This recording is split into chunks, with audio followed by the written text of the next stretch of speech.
The Weeknd's Saturn return forced him to separate himself as Abel from the self-destructive persona of The Weeknd. We are now on our 6th episode of the Celebrity Saturn Return series, where I go through celebrity Saturn returns in every house of the zodiac to show you how a Saturn return actually plays out. A Saturn return is a transit that everyone goes through between the ages of 27 to 30, and it's a time when Saturn tests you, asks you to grow up, and align more fully with your true self, even if you're being challenged.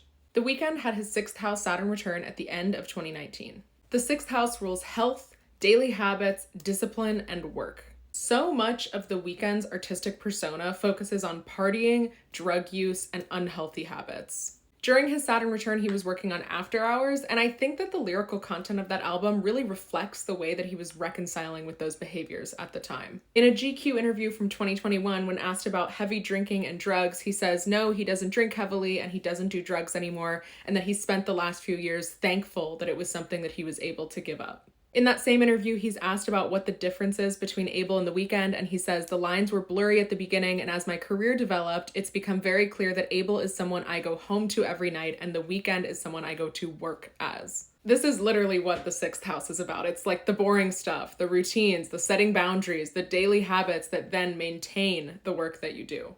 I find with The Weeknd that it's very difficult to tell what is artistic persona versus what is true to his reality, especially in his lyrical content. And it sounds like during this time, during his Saturn return, that separation was made a lot more concrete for him. The Weeknd's 6th house Saturn return was about drawing a line between the destructive excess of the Weeknd persona and the healthier, more sustainable identity of Abel Tesfaye.